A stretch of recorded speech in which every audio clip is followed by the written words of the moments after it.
Hi guys and welcome. Even if you heard about the envelope budget system, you may not really know how it actually works or why you would want to use it, right? How do you pay your bills? How do you do it online? What about when you run out of money? What about when you have a partner who needs money? On this video, we're going to review the basics of the envelope method, understand how to get started, including an example, and discuss about the pros and cons of this plan. Let's start. What is the envelope system? Let's dive into this one right away. The envelope system is one that's been around for quite a while, and with this system, you need to actually have cash that you can pass out to the different categories within your budget. Unlike other different budgeting methods, such as the 50-30-20 rule or the zero-sum budgeting, you would use cash for absolutely everything in this budget, and when there's no more cash, that means there's no more spending. So, let's say you have a category in your budget for groceries at $200 a month. That means you would have a grocery envelope with $200 in it. When you buy groceries, you would take that envelope with you, and you would take money out of it for the cost. When the money is gone, you're done spending on groceries for the month. The same is true of your other envelopes as well. If you have a dining out budget and the envelope goes empty before the end of the month, that means you're done dining out until you replenish the money the next month.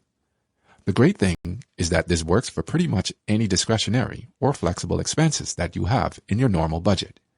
You can use it for things like gas, gifts, entertainment, clothes, and a whole lot more. On the other hand, paying your bills this way is generally not as successful. Now, you don't have to pull all your money out and pay your bills in cash. Instead, you can keep accounting for those online or through your bank account. Just make sure that you're using the envelope method for your other spending, if it really works for you. So, just how can you actually use this system and make it work for you? 1. Create a budget. The first thing you need is a budget, and you need to make sure that the budget you have is accounting for absolutely every dollar that comes into your bank account. The best thing you can do is a plan for your month ahead of time. This is going to make sure that you are the one in charge of where your money is going, instead of spending your money without even realizing it. So, what do? The first thing is to take your monthly income and then look at the largest bills you pay every month. For most people, these will be things like the mortgage, the car payment, or insurance. You want to take these out of the equation early, so subtract that amount from your total income.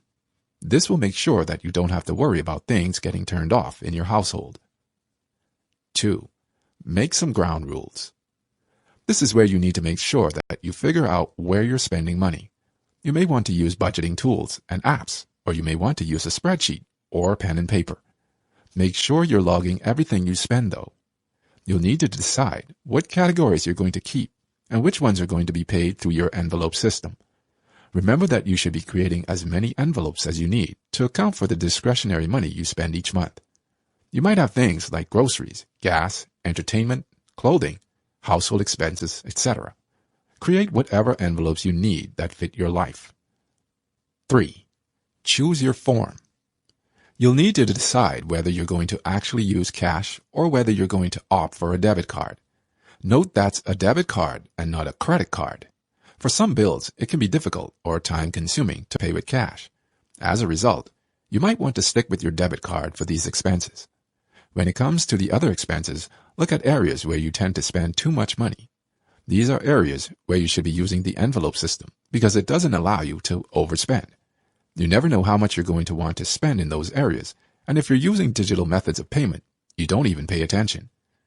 When you pay your mortgage or your cell phone bill, however, these are fixed costs, so they're easier to plan for, and you're less likely to overspend in these areas. In fact, it's nearly impossible in some of them. Research actually shows that it's practically impossible, maybe just highly difficult, to get yourself into debt when you're using cash. You're less likely to make impulse purchases, and you're going to be really clear about how much money you actually have. 4. Get your envelopes organized. Once you've determined the envelopes that you're going to use, it's time to actually create those envelopes. So, get them out and start labeling with each category. Now you want to add up how many categories you have and divide the money that you have for discretionary spending into those categories. Now, you might want to add a little to some envelopes and take from others. Maybe you don't need a full 1/10 of your money to go toward clothing each month, but you'd like a little more for eating out, as an example. No matter how you do it, put your cash into each envelope. Now you can spend that money through the month. 5. Extra money. There might be some months where you have money left over in a certain envelope at the end of the month. If that's the case, you want to make sure you're putting it where it will do the most good, your savings. Just clear out the envelopes and put that money into your savings account so it's ready for the next emergency you might have, or your retirement. Now, what if I run out of money in my cash envelope? Borrowing money from one cash envelope during the month is definitely not the way to go. If you set up your budget so that you have more money in one envelope than the other, that's fine. But if you get into the middle of the month and realize your clothing envelope is empty, you need to stop spending in that category. You want to stick to your budget, after all. The whole point of you getting into this process is to make sure that you're controlling the amount of money that you spend in any given area, and that's going to require you to stay focused on the end result. As you already know, great communication with your partner is a key for success. What if your partner needs to be able to make purchases out of those envelopes as well? The best thing to do is give the envelope and the money in it to the person who is responsible for most of the work related to that category. If you do all of the clothes shopping, you should have that envelope, but you might want to allocate a small amount to your partner. If you and your partner share in a task, such as grocery shopping, but you don't go together, then you should each have half of the money at the start of the month, so you can each do the shopping. If your partner only occasionally stops at the store when you ask them to pick up something, give them a little of the money so that they can make a quick run when needed. But you have most of the money because you do most of the shopping. Another common question is, what if I spend all of the money? When you run out of cash, you're done spending in that category. Now, if you haven't planned all of your envelopes quite right, you might find that you have the money budgeted to go into envelopes, but you have an unexpected expense. What if you suddenly realize that there's no gift budget, but your niece's birthday is next week? You're going to need a present, and you can't take from the other envelopes. What do? The best thing you can do is make sure that you have a miscellaneous envelope built into your system. This is going to make it easier for you to handle those unexpected or forgotten items that you need without having to break your budget. Now, let's review the benefits of the envelope budgeting system. See the savings. When you're working with envelopes and cash, you're able to actually see the money that's there. You're able to see where you're actually saving, and you have visible cash at the end of the month to put into your savings, which makes it really easy for you to save and feel like it's doing something. Spend more sensibly. When you have cash that you spend through your envelopes, it makes you more likely to really pay attention to where you're spending. You're more likely to think carefully about a purchase, and you're actually likely to spend as much as 15% less money when you're spending with cash. Have emergency money. This process means that you're going to have an emergency fund available at any moment if you need it. You have cash right there, available for you, no matter what. That's going to be a great thing if something comes up. But remember that the money in your envelopes needs to be replaced if you take it out. Build up discipline. You have to do some planning in order to make your envelopes work, and to be sure that you're getting the items you need or that you really want, but skipping over the rest. It's definitely going to keep you from those impulse purchases, and you're going to be really able to stick with spending what you have. No overdraft charges. How many times have you gotten an overdraft charge because you spent more on your card than you had available? It probably happens quite a bit, right? And that can't happen when you're only spending cash. There's no ability to spend more than you have. Now, when you're first getting started, you might find a few of these things to be big problems for you.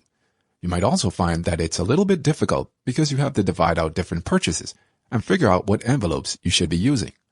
While you can master it eventually, there's a bit of a learning curve involved in the process. Here are the main drawbacks you should be aware of. Must carry cash. You're actually going to be carrying a decent amount of cash all at the same time. Now, you know you're not going grocery shopping or you're not picking up clothing. You may be able to leave these envelopes at home this time around, but often you might need to carry each of your envelopes, and that can be a bit of a headache. Strict process to follow. The fact that this is so strict can be a little difficult for some.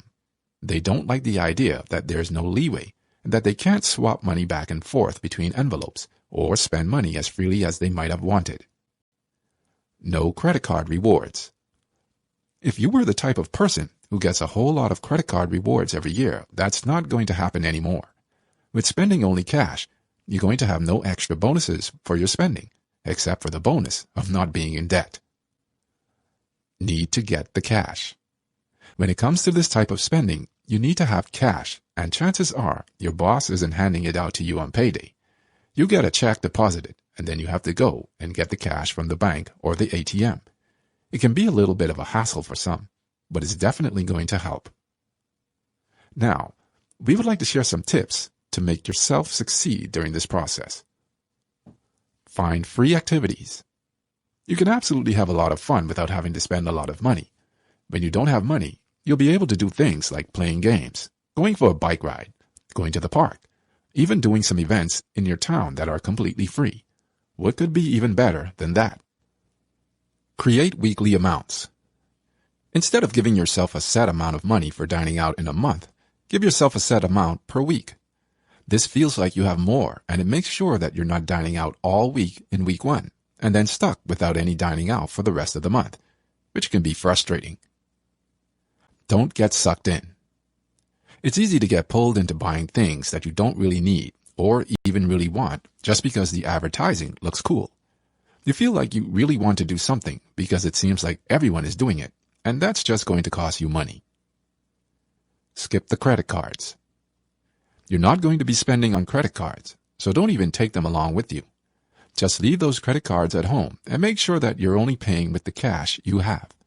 You may need to do some calculations, but you'll be able to make sure you only spend what's there. Have some fun. You should be able to have fun with saving your money. Don't look at it as being deprived of things you want. Instead, look at it as being given the chance to save for your future or to prepare yourself in some way. You're going to be doing great and having less stress because you're not concerned about your finances. That's it for now. On our website, you can find more posts and podcasts, as well as calculators and other financial tools. Considering start using the envelope budgeting system? We would love to know your thoughts, so feel free to share them with us in the comments below. I hope you enjoyed it, and don't forget to subscribe to our channel to get the best financial videos for free.